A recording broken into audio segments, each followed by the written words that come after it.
আজকে আমরা পিকে দে সরকারের বই থেকে ট্রান্সলেশন এবং প্রেসিস যে এক্সারসাইজ পার্টগুলো আছে সেখান থেকে ট্রান্সলেশনে 107 এবং প্রেসিস 75 দেখব। তার সাথে সাথে দুটো সারাংশ দেখব এবং একটা রিপোর্ট দেখব। সেটা কি? সেটা হচ্ছে the rising prices of essential commodities in India. ঠিক আছে, তাহলে আমরা প্রতিদিনকার ক্লাসের মতো আজকেও এই ক্লাসটার 100 লাইকের টার্গেট রাখছি। আশা করছি খুব শীঘ্রই করে দেবেন। চলুন তাহলে আজকে ক্লাসটা শুরু করা যাক। ফার্স্ট আপনারা ভিডিওটাকে পজ করে এই যে ট্রান্সলেশন প্যাসেজটা আছে এটা ভালো করে পড়ে নিন, তারপরে আমরা এগোবো। ঠিক আছে, পড়া হয়েছে, তাহলে এগোই। দেখুন কি বলছে এখানে। ফার্স্ট লাইনটা কি বলছে দেখুন। এখানে ফার্স্ট লাইনটা বলছে দেখুন, কাঙালি আর প্রার্থনা করিল না। এই যে কাঙালি, অনেকে কাঙালি লিখছে ব্যাপারটাকে, কিন্তু আপনি এখানে পপার লিখতে পারেন। পপার মানেই হচ্ছে কাঙালি। ঠিক আছে, তাহলে কাঙালি আর প্রার্থনা করিল না, এটাকে আমরা কিভাবে লিখছি দেখুন। দি পপার ডিড নট প্রে মো। ঠিক আছে, দি পপার ডিড নট প্রে মো। এই পপার মানে হচ্ছে কি কাঙালি, মানে যে আর কি ভিক্ষুক টাইপের মানুষ, তাকে বলা হয় কাঙালি। ঠিক আছে, তো এইভাবে লিখলাম কি, দি পপার মানে কাঙালি, ডিড নট প্রে মো মানে আর সে প্রে করলো না বা প্রার্থনা করলো না। ঠিক আছে, ব্যাপারটা ক্লিয়ার হলো? আচ্ছা, তাহলে আমরা কিসে করলাম এখানে? পাস্ট ইনডিফিনিট টেন্সে কিন্তু বিষয়টাকে নিলাম। আচ্ছা, দেখুন পরের লাইনটা কি বলছে এখানে। পরে বলছে, এই ঘন্টা দুয়েকের অভিজ্ঞতায় সংসারে সে যেন একেবারে বুড়ো হইয়া গিয়াছিল। ঠিক আছে, তার মানে দেখুন কিভাবে করছি এটাকে এইভাবে করলাম। দেখুন কি বলছে এখানে। এখানে বলা হচ্ছে, এই যে বলছে কি তার ঘন্টা দুয়েকের অভিজ্ঞতা, তাই না? তার মানে কিভাবে লিখছে দেখুন, his experience during the last 2 hours, মানে তার ঘন্টা দুয়েকের অভিজ্ঞতা। এই ঘন্টা দুয়েকের অভিজ্ঞতা তাকে কি করেছিল? হ্যাড মেড হিম, মানে তাকে তৈরি করেছিল। কি তৈরি করেছিল? অলমোস্ট ওল্ড, প্রায় বৃদ্ধ। ঠিক আছে, ব্যাপারটা ক্লিয়ার হচ্ছে? তাহলে কীভাবে আমরা করছি, তাহলে দেখুন, his experience during the last 2 hours, এইটাকে কিন্তু আমরা সাবজেক্ট হিসেবে ইউজ করলাম। তারপরে দেখুন পাস্ট পারফেক্টের নিয়ম অনুযায়ী হ্যাড মেড হিম, তাকে যেন করে তুলেছে, কি করে তুলেছে? Almost old. ঠিক আছে, ব্যাপারটা ক্লিয়ার হচ্ছে? তার মানে এই ঘন্টার দুয়েকের অভিজ্ঞতা তাকে একেবারে যেন বুড়ো করে তুলেছে। ব্যাপারটা ক্লিয়ার হচ্ছে কিভাবে করলাম? আচ্ছা, তাহলে দেখুন পরের সেন্টেন্সটা দেখবো। দেখুন কি বলছে এখানে। এখানে বলছে, নিঃশব্দে ধীরে ধীরে সে তার মৃত মায়ের কাছে গিয়া উপস্থিত হইল। তাহলে উপস্থিত হইলে আপনি অ্যাপ্রোচ লিখতে পারেন, উপস্থিত হয়েছিল পাস্ট ইনডিফিনাইটে লিখবো। দেখুন কিভাবে করলাম এটাকে। তার মানে কি, কে উপস্থিত হয়েছিলেন? তিনি। তাহলে এখানে হি লিখলাম। অনেকে সি লিখছে, কাঙালি মানে কিন্তু সি নয়, মানে কাঙালি যেটা তার কিন্তু ফেমিনাইনটা হবে কিন্তু কাঙালিনী। ঠিক আছে, যেহেতু কাঙালি বলেছে মানে কাঙাল আর কাঙালি একই ব্যাপার, ব্যাপারটা কিন্তু একই বোঝাচ্ছে। তাহলে কিন্তু আপনাকে হি লিখতে হবে। ঠিক আছে, কাঙালিনী বলেনি, অনেকে সি লিখছে দেখলাম। তাহলে কি, he approached to his dead mother, তার মানে কি সে উপস্থিত হয়েছিল তার সেই মৃত মায়ের কাছে। কিভাবে? সেটাকে বলা হচ্ছে যে নিঃশব্দে ধীরে ধীরে, তার মানে কি নিঃশব্দে, সাইলেন্টলি অ্যান্ড স্লোলি, এবং ধীরে ধীরে। ঠিক আছে, নিঃশব্দে এবং ধীরে ধীরে সে তার মৃত মায়ের কাছে পৌঁছেছিল। তার মানে হি অ্যাপ্রোচড, ফার্স্ট ইনডিফিনিটে লিখছি, he approach to his dead mother, সে তার ডেড মাদার কাছে মানে মৃত মায়ের কাছে পৌঁছেছিল, সাইলেন্টলি অ্যান্ড স্লোলি। ঠিক আছে, ব্যাপারটা ক্লিয়ার হলো? আচ্ছা, তাহলে আমরা পরের সেন্টেন্সটা দেখবো। দেখুন কি বলছে এখানে। এখানে বলছে, নদীর চরে গর্ত খুঁড়িয়া অভাগীকে শোয়ানো হইল। দেখুন, অভাগীকে শোয়ানো হয়েছিল, তাহলে আপনাকে কি করতে হবে? অভাগীকে শোয়ানো হয়েছিল, গর্ত খোঁড়া হয়েছিল, তার মানে কি প্যাসিভ এই যে ব্যাপারটা আসছে, তাই না? তাহলে প্যাসিভে লিখতে হবে আপনাকে, গর্ত খোঁড়া হয়েছিল, কারোর দ্বারা খোঁড়া হয়েছিল, অভাগীকে শোয়ানো হয়েছিল, অভাগী নিজে শোয়নি, তাই আপনাকে কি করতে হবে? প্যাসিভে লিখতে হবে। এবং পাস্ট ইনডিফিনাইটের প্যাসিভে আমরা করবো। দেখুন কিভাবে করা হচ্ছে এখানে। বলছে কি, নদীর চরে গর্ত খুঁড়িয়া, তাহলে এইভাবে আমরা ধরলাম।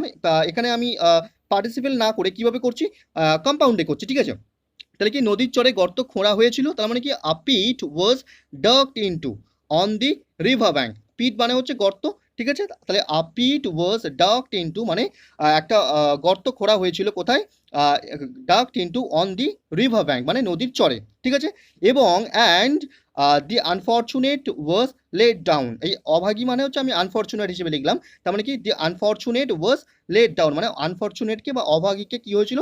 শোয়ানো হয়েছিল।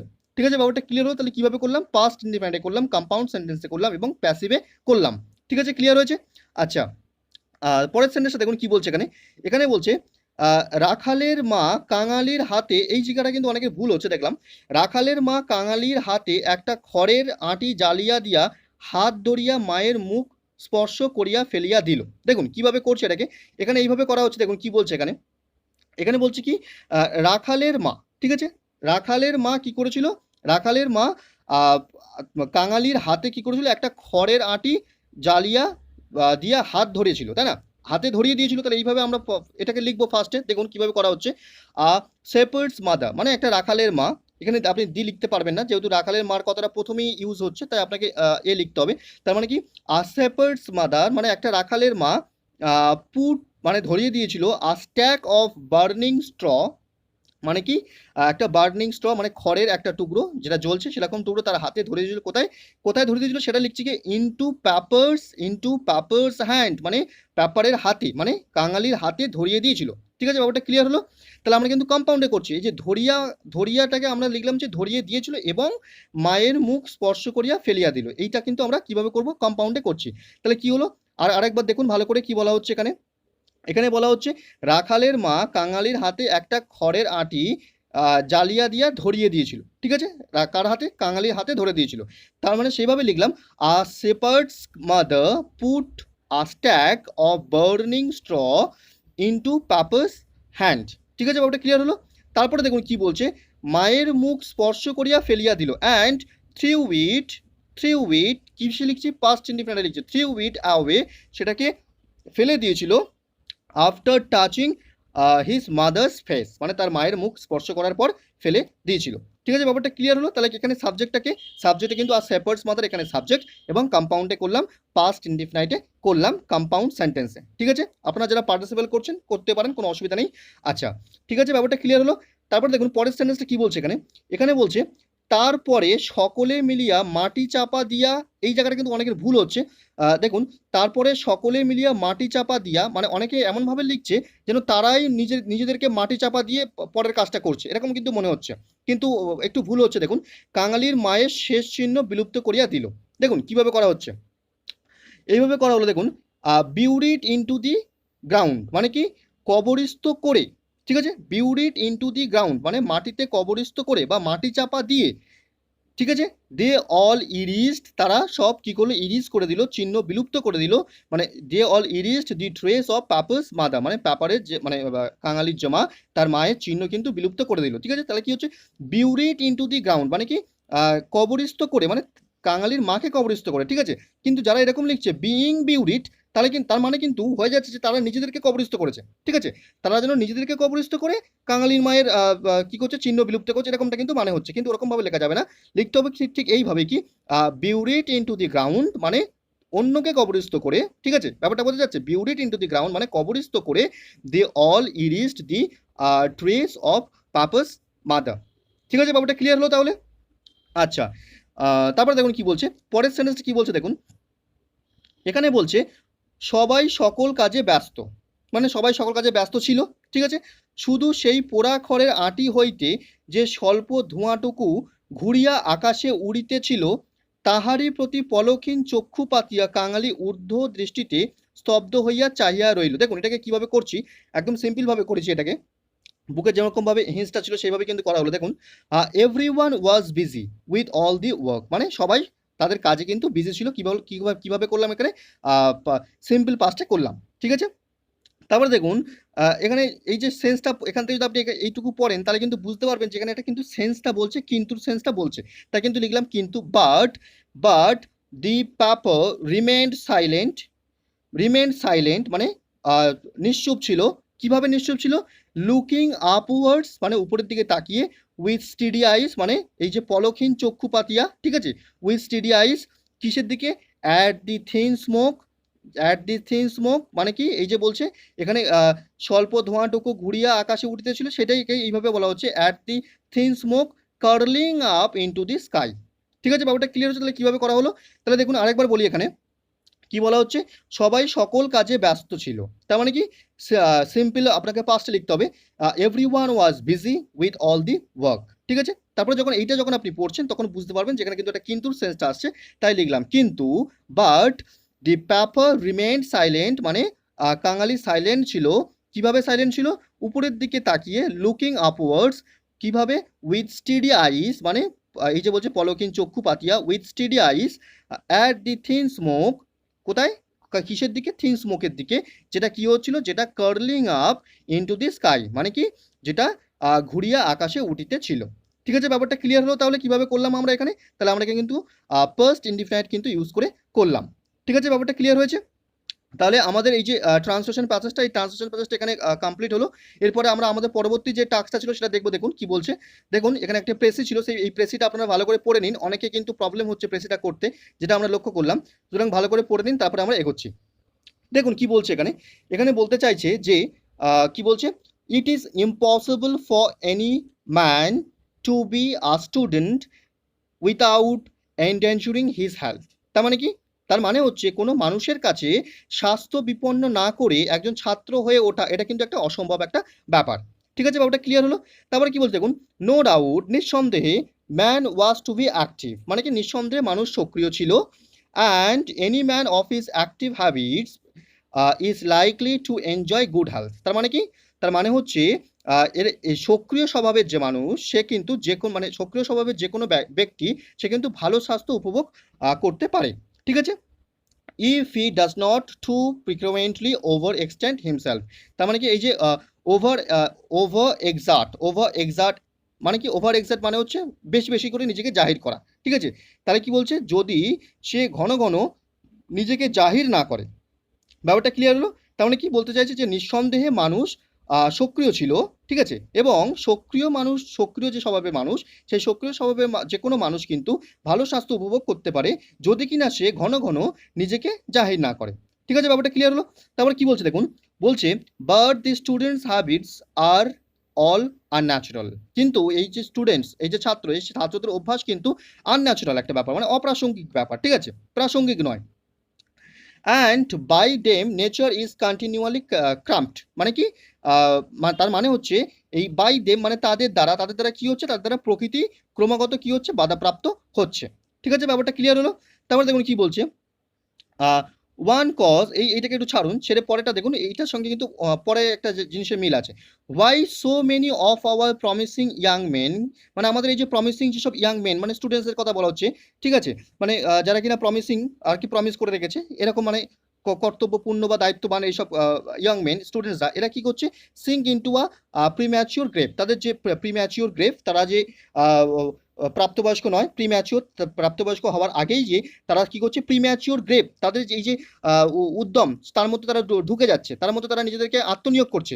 সেটাই বলছে ওয়ান কজ ইজ, তার মানে কি, সেই কারণটা কি, সেই কারণটা হলো, এবার দেখুন, তাহলে ওয়ান কজটা আমরা এবারে নিলাম কি, ওয়ান কজ ইজ, সেই কারণটা কি, সেই কারণটা হচ্ছে যে they try to do so much in so short a time. তার মানে কি, তার মানে হচ্ছে তারা কেন ডুবে যাচ্ছে, নিজেদেরকে কেন নিয়োজিত করছে, কারণ তারা কি করতে চায়, একটাই কারণ, সেটা হচ্ছে তারা স্বল্প সময়ের মধ্যে এই জিনিসটাকে চেষ্টা করে নিজেদেরকে প্রতিষ্ঠিত করার জন্য, সেই বিষয়টা এখানে বলছে। ঠিক আছে, তারপর দেখুন কি বলতে চাইছে, তাদের মধ্যে যে বিলিফটা আছে সেটা বলছে, দে ফিল দ্যাট, তারা বিলিভ মানে ফিল করে যে the great work of stocking the mind must be done before the age of 25, মানে 25 ইয়ার্সের আগেই কিন্তু তাদের যে সমস্ত নলেজ, সেগুলোকে কিন্তু স্টকিং করতে হয়, সেটাই কিন্তু তারা বলতে চাইছে। ঠিক আছে, সেই কারণে কিন্তু তারা নিজেদেরকে এত বেশি পরিমাণে নিয়োজিত করে ফেলে। ঠিক আছে, হুএভার, যেই হোক না কেন, মানে হুএভার এমব্রাসেস দিস নোশন, মানে যে এই নোশন, এই যে ধারণা, এই ধারণাকে আলিঙ্গন করে বা এই ধারণাকে পোষণ করে,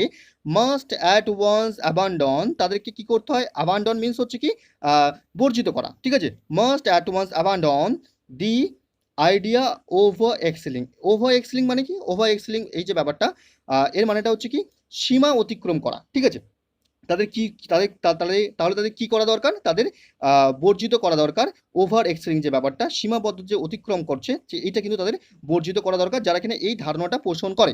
ঠিক আছে, ব্যাপারটা ক্লিয়ার হচ্ছে। তাহলে উপরে যেটা বলা হলো, সেই ধারণাটা যেটা যারা পোষণ করে, তাদের কিন্তু এটা কি করা দরকার, বর্জন করা দরকার। ঠিক আছে, ওভার এক্সেলিং ব্যাপারটা বর্জন করা দরকার। অর এলস, অন্যথায়, he must sit down to his books with an intensity, মানে তাদেরকে সিট ডাউন করা দরকার, মানে তাদেরকে বসা দরকার, বইয়ের সাথে বইকে নিয়ে বসা দরকার। Of application, intensity of application, মানে যে অ্যাপ্লিকেশন, তারা যে কাজগুলো করছে, যে বিষয়গুলো তারা পড়ছে, সেই বিষয়ের কঠোরতা, সেই যে বিষয়ের যে মানে কাঠিন্য, সেইটা নিয়ে তাদেরকে অধ্যাবসান করা দরকার।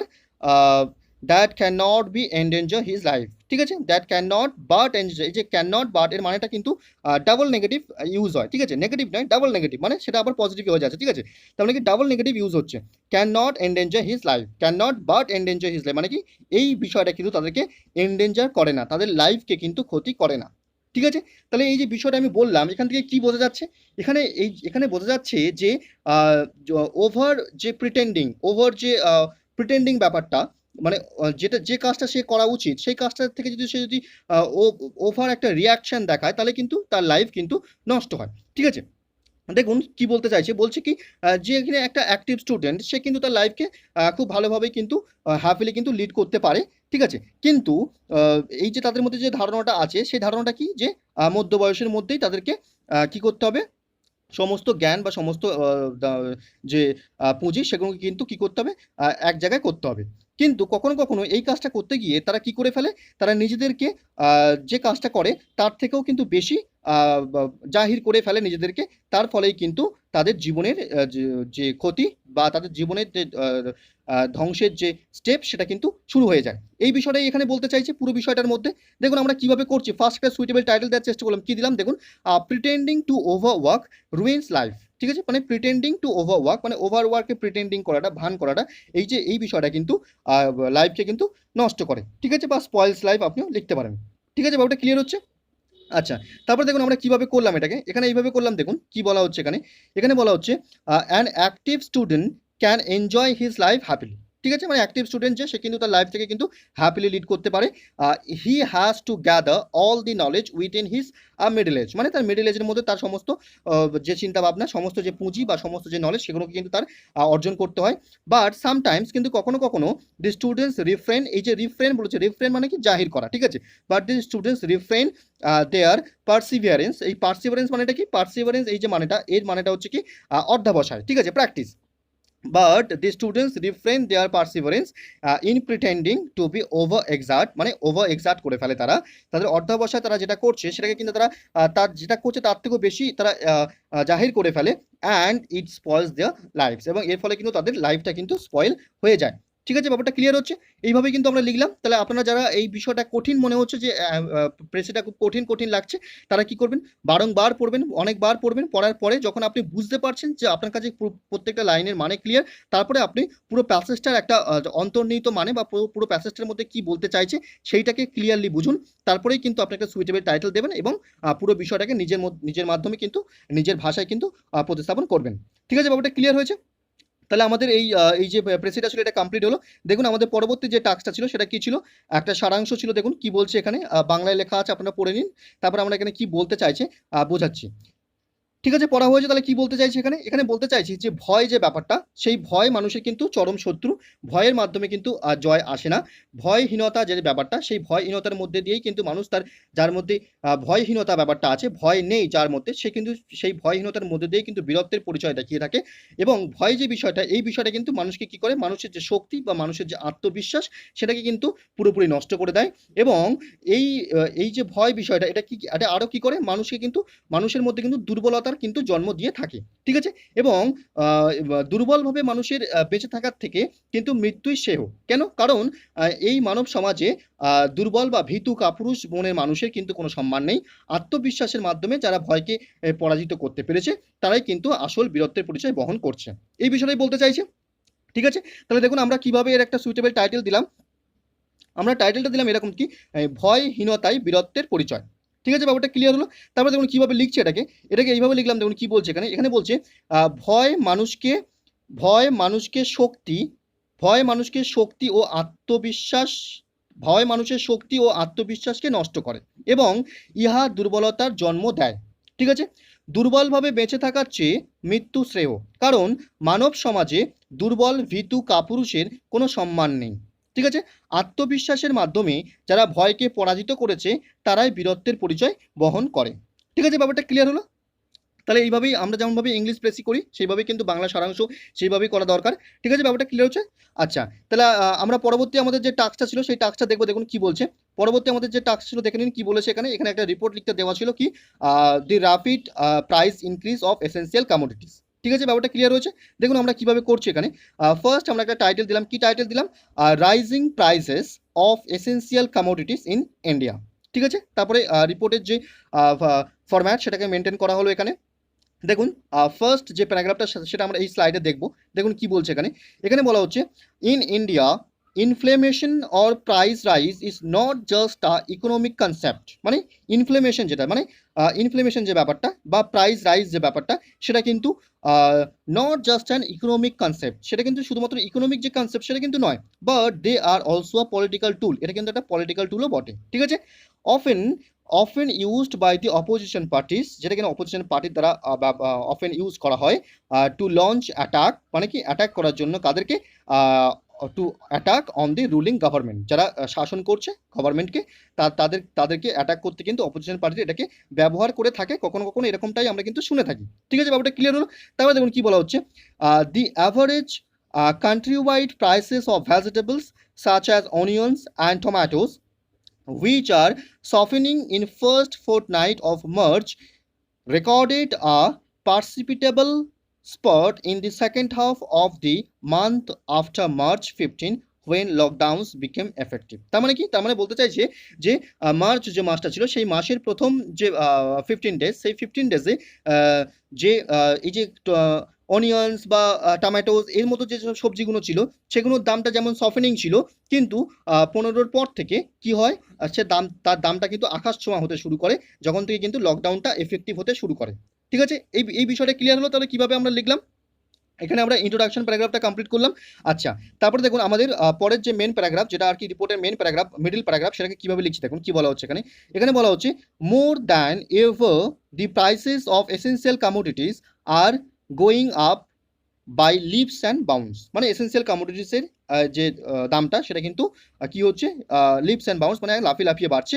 ঠিক আছে, all previous records of high prices have already been broken. মানে যে হাই প্রাইসের যেসব রেকর্ডগুলো ছিল সেগুলো কিন্তু সব ভেঙে গেছে। ঠিক আছে, ব্যাপারটা ক্লিয়ার হচ্ছে।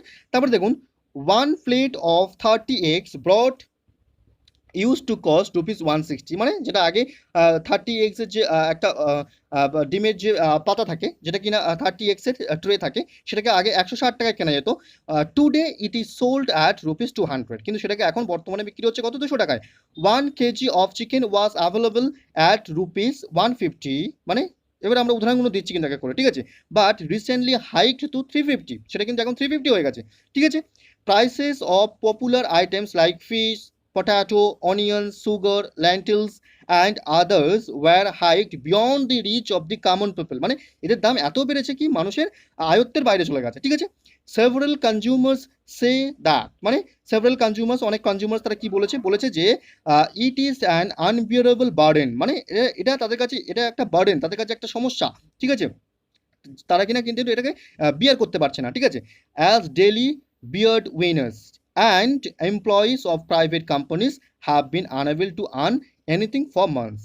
ঠিক আছে, ব্যাপারটা ক্লিয়ার হচ্ছে। তাহলে কি বলছে, তারা মান্থসে কিন্তু তাদের যে সমস্ত প্রয়োজনীয় জিনিসগুলো দরকার, সে যারা কিনা প্রাইভেট কোম্পানিতে কাজ করে বা এমপ্লয়িজ, তারা কিনা যারা ডেইলি ব্রেড উইনার্স, তারা কিন্তু এই বিষয়গুলো কিন্তু আনবিয়ারেবল বার্ডেন তাদের কাছে একটা বিষয়টা। ঠিক আছে, ব্যাপারটা ক্লিয়ার হচ্ছে। তারা এই বিষয়টা কিন্তু আনএবল, অক্ষম, আন করতে। ঠিক আছে, ব্যাপারটা ক্লিয়ার হচ্ছে কি বলতে চাইছে। আচ্ছা, তারপরে দেখুন কি বলছে, similarly the price of kerosene, petrol and diesel now bring suffering to the citizens। মানে কি, পাশাপাশি এই যে কেরোসিন, পেট্রোল, ডিজেল এই বিষয়গুলোও কিন্তু এদের যে দাম বৃদ্ধি হচ্ছে, এদের যে দাম সেগুলোও কিন্তু মানুষের কাছে, সিটিজেন্সদের কাছে কিন্তু সাফারিংস নিয়ে আসছে। ঠিক আছে, ব্যাপারটা ক্লিয়ার হচ্ছে। তাহলে তারপরে দেখুন আর রিসেন্ট সার্ভে সেজ দ্যাট, একটা রিসেন্ট সার্ভে কি বলছে যে দি হার্ডার্স আর মেনলি রেসপন্সিবল, যারা কিনা আর কি মাল মজুত করে রাখে, তারা আর responsible for this unusual price hike. মানে এই আনইউজুয়াল প্রাইস হাইকের সঙ্গে কিন্তু তারা এর জন্য কিন্তু তারাই দায়ী।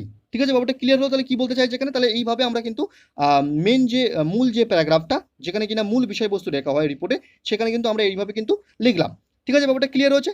আচ্ছা, তারপরে দেখুন আমাদের লাস্ট যে কনক্লুডিং প্যারাগ্রাফ, সেখানে আমরা কিভাবে লিখছি দেখুন।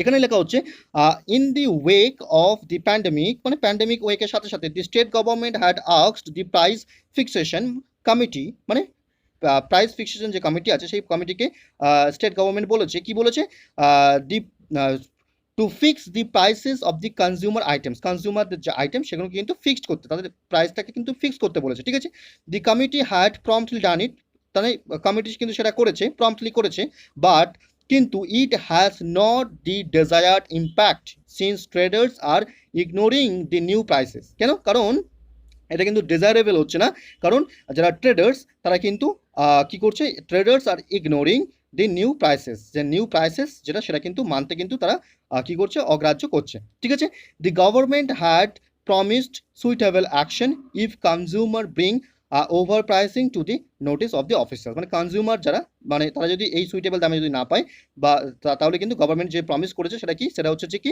তারা কিন্তু কি করবে একটা অ্যাকশন নেবে। ঠিক আছে, ব্যাপারটা ক্লিয়ার হচ্ছে? কি বলছে, the government has promise suitable action if consumers bring over pricing to the notice of the official. ঠিক আছে, ব্যাপারটা ক্লিয়ার হলো। তারপরে দেখুন কি লেখা হচ্ছে, the people expect that the authority concerned, মানে যারা এই বিষয়ে কনসার্ন অথরিটি, তারা would look into the matter, এই বিষয়ে তারা দেখবেন, and take necessary strict measures, মানে নেসেসারি যে সমস্ত স্ট্রিক্ট মেজার্সগুলো নেওয়া দরকার সেগুলো নেবে, সো দ্যাট যাতে করে the prices of essential commodities remain within the reach of their buying capacity, তাদের কেনার সামর্থ্যের মধ্যে থাকে। ঠিক আছে, ব্যাপারটা ক্লিয়ার হলো? তাহলে কিভাবে লিখছে আমরা জাস্ট এইটাকে জাস্ট ফলো করুন, সেইভাবে নিজে লেখার চেষ্টা করুন, বা এর থেকে আপনি ভালোও লিখতে পারেন, কিন্তু কপি করলে হবে না, কারণ এইটাই যে পরীক্ষায় আসবে এর কোনো গ্যারান্টি নেই। আপনাকে যেটা পরীক্ষা আসবে সেটা নিজের স্কিল পাওয়ার ইউজ করে কিন্তু লিখে আসতে হবে। সুতরাং যেটাই আপনাকে দেওয়া হচ্ছে টাস্ক, ডেলি টাস্ক হিসেবে, সেটা আপনি নিজের থেকে লিখতে চেষ্টা করুন। ঠিক আছে, ব্যাপারটা ক্লিয়ার হচ্ছে? তারপরে যেটা আপনি লিখছেন সেটাকে আপনি সাবমিট করুন, সেটাকে কিন্তু আপনাকে কি করা হচ্ছে, চেকিং করে আপনাকে বলে দেওয়া হচ্ছে যে আপনার এই জায়গায় প্রবলেম হচ্ছে। ঠিক আছে, ব্যাপারটা ক্লিয়ার হলো? আচ্ছা, তাহলে আমাদের এই যে রিপোর্টটা ছিল সেটা আমরা কমপ্লিট করলাম। দেখুন পরবর্তী আমাদের কি টাস্ক ছিল, সেটা ছিল একটা সারাংশ। দেখুন কি বলছে এখানে, আপনারা ফার্স্ট ভিডিওটাকে পজ করে ভালো করে পড়ে নিন, আমরা জাস্ট এর মানেটা বোঝানোর চেষ্টা করছি কি বলেছে। আচ্ছা, তাহলে পড়া হয়েছে কি বলছে এখানে, এখানে বলতে চাইছে যে স্রষ্টা আর সৃষ্টি, এই যে ব্যাপারটা, স্রষ্টা কি করে, মানে স্রষ্টা সে জিনিসকে কোনো একটা জিনিসের রূপ দান করে, কোনো একটা জিনিসের সৃষ্টি করে, কিন্তু সেই যে স্রষ্টা সে কিন্তু অমরত্ব পায় না, তার সৃষ্টি কিন্তু অমরত্ব পায়। তার মানে মানুষ যেমন মরণশীল, ঠিক স্রষ্টাও সেরকম মারা যায়, কিন্তু তার কর্মের মাধ্যমেই তার কি যে অমরত্ব, সেই অমরত্বটা তার কর্মের মাধ্যমেই বজায় থাকে। কিন্তু আমরা যারা মানুষ, আমরা কি করি, আমাদের প্রয়োজনীয় তাগিদে সেই সমস্ত জিনিসকে ব্যবহার করে থাকি, কিন্তু সৃষ্টিকর্তাকে, সেই জিনিসটা যে সৃষ্টি করেছেন সেই সৃষ্টিকর্তাকে কিন্তু আমরা স্মরণ করি না। ঠিক আছে, তাহলে কি বলতে চাইছে, ব্যাপারটা ক্লিয়ার হচ্ছে? আচ্ছা, তাহলে দেখুন আমরা এই বিষয়টা এখানে ক্লিয়ার করলাম। আমরা কি করছি দেখুন, আমরা একটা সুইটেবল টাইটেল দেওয়ার চেষ্টা করলাম, কি দিলাম, কি সৃষ্টির দ্বারা স্রষ্টার অমরত্ব লাভ। ঠিক আছে, ব্যাপারটা ক্লিয়ার হচ্ছে? দেখুন কিভাবে আমরা এটাকে করলাম, এটাকে এইভাবে করলাম। দেখুন কি বলছে এখানে বলছে মানুষ মরণশীল, কিন্তু কর্মই মানুষকে অমরত্ব দান করে। ঠিক আছে, প্রয়োজনের তাগিদে মানুষ নানা জিনিস ব্যবহার করে, কিন্তু তার সৃষ্টিকর্তাকে স্মরণ করতেই ভুলে যায়। ঠিক আছে, স্রষ্টা বিলীন হয়েছেন, কিন্তু তার সৃষ্টি অমরত্ব লাভ করেছে। সৃষ্টির মধ্যেই স্রষ্টার অমরত্ব নিহিত রয়েছে। ঠিক আছে, ব্যাপারটা ক্লিয়ার হচ্ছে? তাহলে কিন্তু আমরা এইভাবে লেখার চেষ্টা করলাম। আচ্ছা, তাহলে আপনারা কিভাবে করবেন এটাকে, ফার্স্ট কি করবেন, ইংলিশ প্রেসে যেরকমভাবে করছেন ঠিক বাংলা সারাংশ কিন্তু সেইভাবেই করতে হবে। আপনাকে ভালো করে বারংবার পড়তে হবে বিষয়টা পড়ার পর তারপরেই আপনি বুঝতে পারবেন যে এখান থেকে কোন কোন উদাহরণগুলো বাদ দিতে হবে, কোন কোন উদাহরণগুলো নেওয়া যাবে না, কি উপমাগুলো নেওয়া যাবে না। তারপরে আপনি যেটা বুঝতে পারছেন সেইটাকেই কিন্তু তারপরে আপনি একটা সুইটেবল টাইটেল দেবেন, এবং সুইটেবল টাইটেল দেওয়ার পর আপনি যেটা নিজের থেকে বুঝলেন সেটাকেই কিন্তু নিজের ভাষাতে উপস্থাপন করবেন। ঠিক আছে, ব্যাপারটা ক্লিয়ার হচ্ছে? তাহলে কি বললাম? আচ্ছা, তাহলে আপনারা যারা আমাদের চ্যানেলের সঙ্গে যুক্ত আছেন, যারা মনে করছেন যে আমাদের চ্যানেল থেকে আপনারা উপকৃত হচ্ছেন, তাহলে অবশ্যই চ্যানেলটাকে সাবস্ক্রাইব করে পাশে থাকবেন এবং বন্ধুদের সঙ্গে প্রচুর মাত্রায় শেয়ার করবেন। তাহলে কিনা যারা নতুনভাবে যুক্ত হবে তাদের জন্য আমরা আরও আপনাদের জন্য এবং তাদের জন্য আরও নতুনভাবে উদ্যম দিয়ে আমরা প্রতিদিন এত এফোর্টস দিয়ে কী করবো, নতুনভাবে ভিডিও বানাতে উদ্যমী হয়ে থাকবো। ঠিক আছে, ব্যাপারটা ক্লিয়ার হলো? তাহলে আজকে আমাদের এই যে ক্লাসটা এখানেই শেষ করলাম, পরবর্তী ক্লাসে দেখা হচ্ছে। ধন্যবাদ।